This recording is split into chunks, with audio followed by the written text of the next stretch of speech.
Hi guys, this is a video on Windows tips and tricks. I'm just going to share with you some of the ones that I know of. You may already know of these, and in which case I'm sorry for wasting your time.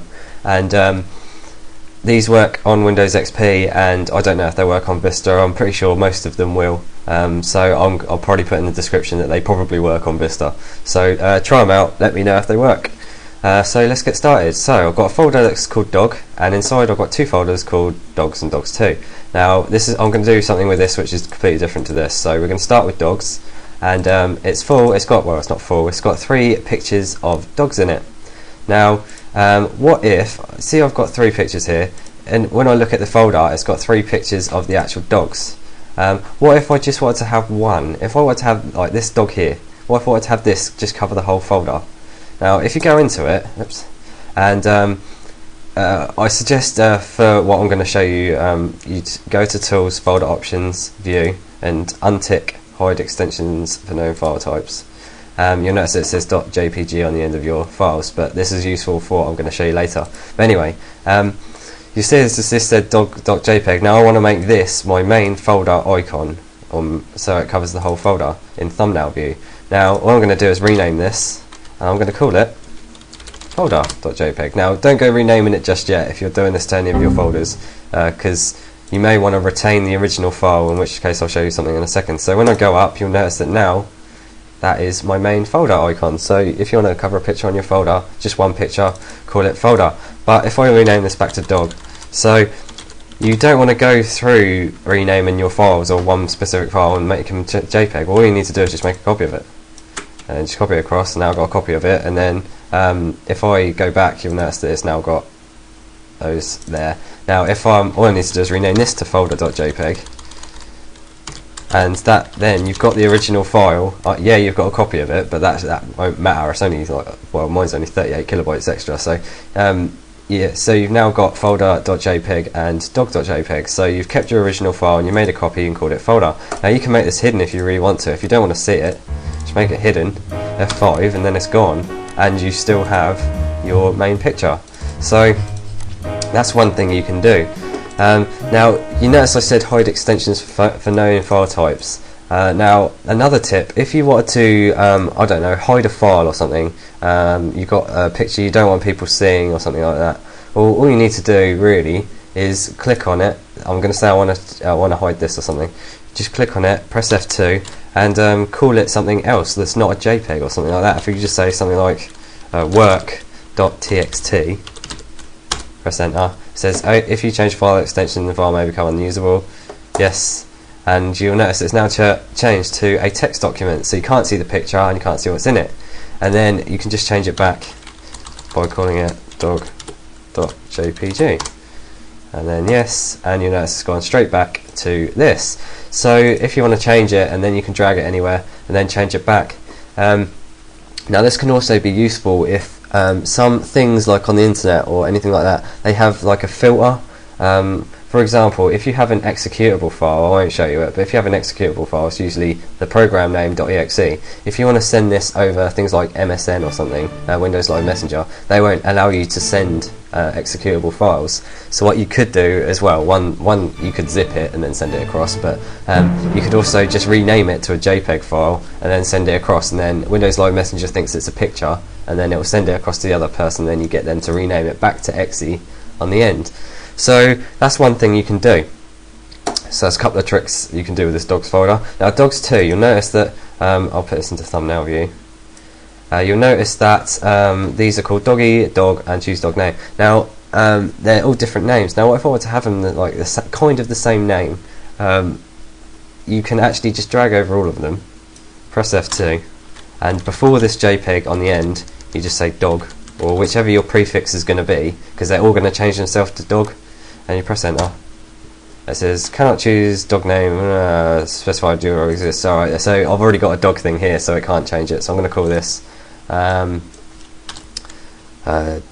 dog with 2 G's, and you'll notice that it's actually renamed all of them. So now it says dog with 2 G's 1, dog with 2 G's 2. So if you want to rename all your pictures sequentially and have them all as 1, 2, 3, 4, 5, 6, 7, you just drag them all and press F2 and rename them. So that is the dogs 2. So next up, quotations. Now you notice,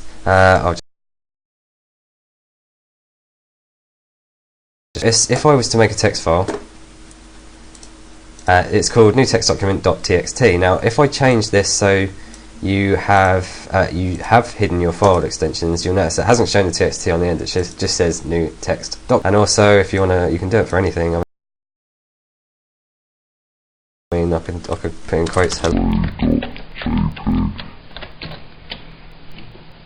Pop as a picture. Save as.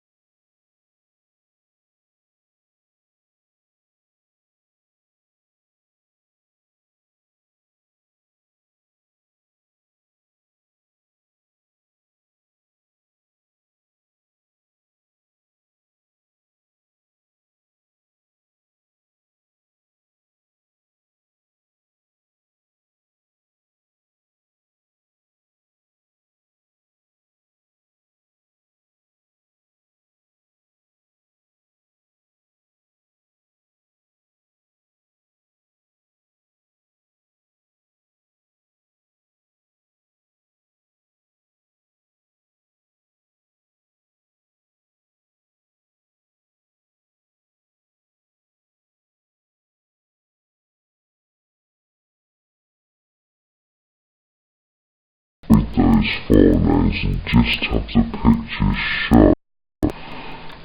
If you go to view and you see thumbnails, if you hold the shift button and click it, you'll notice that it now comes up with the pictures without the file names. So it makes it a lot easier to view if you've got loads of pictures and you don't want to mess around with the file names.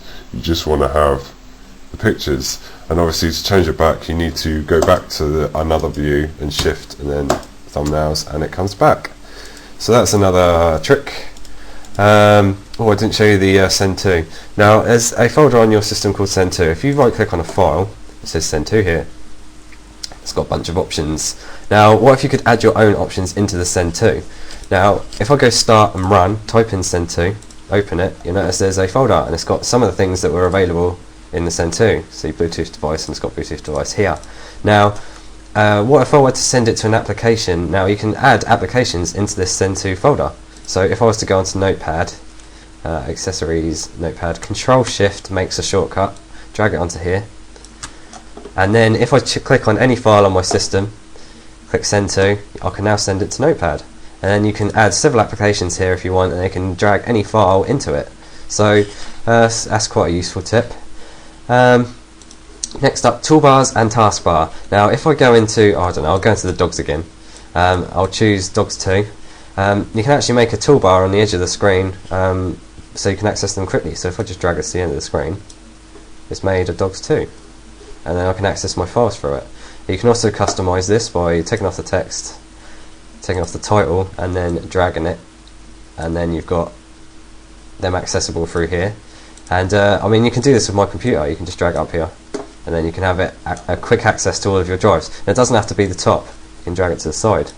You can have it down here, and you can just have the icons so you can get to them quickly, and then just drag this to make it smaller, and then look, you've got a nice little toolbar with access to all of your drives and the control panel and things like that. So that's making a toolbar. Now you don't have to just have this at the top. I'm running out of time now, so you can drag this onto the taskbar, and as soon as this no entry is just gone, just next to this system tray, click it and then let go, and it says dogs 2. Click this, and now I've got access to all my files down here, just in the taskbar, so you don't even need to make a toolbar. Last but not least, as I'm running out of time, closing multiple boxes. So I'm going to open up a bunch of Firefoxes, my computer, my documents. What if I were to close both Google and my... Oh, I'll open another one. A couple more. My camera, the screen recorder may go funny. I want to close Google, my documents, and my computer. All I need to do is press hold Control, click my computer, click my documents, click Google, right click and say close group. And my it's gone all green, so I'm sorry about that. Now, I don't know why it does that, but it works and it closes the files, as you can see. So thanks for watching my video. Please comment, rate, subscribe if you like my videos, and thanks again.